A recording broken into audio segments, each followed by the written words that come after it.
সংযুক্ত আরব আমিরাত সরকার আমাদেরকে আর্থিক সহযোগিতা করার ব্যাপারে একমত হয়েছে। এখানে আমাদের জাতীয় ক্রীড়া পরিষদের একটা বড় জমি আছে যেটা বেদখল হয়ে আছে। সংযুক্ত আরব আমিরাত সরকার আমাদেরকে আর্থিক সহযোগিতা করার ব্যাপারে একমত হয়েছে। তবে যেহেতু আমরা ক্রীড়া বিকেন্দ্রীকরণের কথা বলছি, সেই জায়গা থেকে 8টি বিভাগে 8টি স্পোর্টস হাব করার ব্যাপারে সিদ্ধান্ত হয়েছে। এখন মন্ত্রণালয় কাজ করছে। মন্ত্রণালয়ে আরও ডিটেইল ডিজাইনিং করে আমাদের কী পরিমাণ আর্থিক সহযোগিতা লাগবে সেটা আমরা জানাবো এবং আশা করি যে আগামী অর্থ বছরেই আমরা কাজ শুরু করে দিতে পারবো স্পোর্টস হাব। এখানে আমাদের জাতীয় ক্রীড়া পরিষদের একটা বড় জমি আছে যেটা বেদখল হয়ে আছে। আমরা সেটার কিছু দালিলিক কিছু জটিলতা ছিল, সেগুলো শেষ করেছি। আমরা সেটা নিয়েও একটা ডিজাইন করা হচ্ছে যে যেই ফেডারেশনগুলো সাধারণত ইনডোর স্পোর্টসের যে ফেডারেশনগুলো আছে সেই ফেডারেশনগুলোকে সেখানে অফিস এবং স্পোর্টস ফ্যাসিলিটিস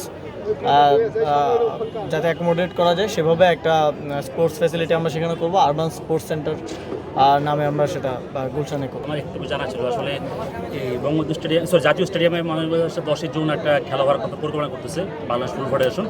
এখন বাংলাদেশ ফুটবল ফেডারেশন এইটাকে আপনার জাতীয় ক্রীড়া পরিষদের পক্ষ থেকে এটা কবে নাগাদ ঘোষণা করা হতে পারে যে জাতীয় স্টেডিয়ামে আপনার হামজা চৌধুরী ম্যাচটা প্রথম সিঙ্গাপুরের বিপক্ষে যে কাজ অলমোস্ট শেষ। আমার তাবিদ ভাইয়ের সাথে অলরেডি কথা হয়েছে।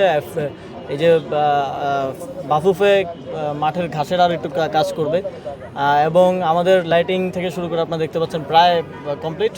আশা করি আগামী আমাকে যেটা জানানো হলো 20 দিন থেকে 1 মাসের মধ্যে ফুল মাঠ রেডি হয়ে যাবে খেলার জন্য। সো জুনে আয়োজন করতে কোনো অসুবিধা হবে না। আমাদের একটা পলিসিগত সিদ্ধান্ত ছিল যে কোনো ফেডারেশনে কেউ সর্বোচ্চ পদে 2বারের বেশি থাকতে পারবে না।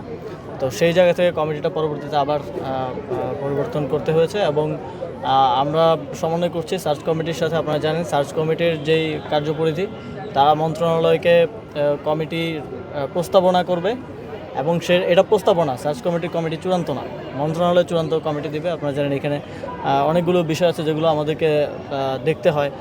অনেকের রাজনৈতিক পরিচয়, কেউ পূর্ববর্তী ফ্যাসিবাদের সাথে জড়িত এবং আমরা অনেকগুলো ফেডারেশনের লোকজনকে সরাসরি রাজপথে গণঅভ্যুত্থানের সময় হামলায় অংশগ্রহণ করতেও দেখেছি। তাদেরকে তো আমরা দিতে পারি না। সেই জায়গা থেকে মন্ত্রণালয় এগুলোকে আরও ভালোভাবে পর্যবেক্ষণ করার মাধ্যমে কমিটিটা চূড়ান্ত করবে।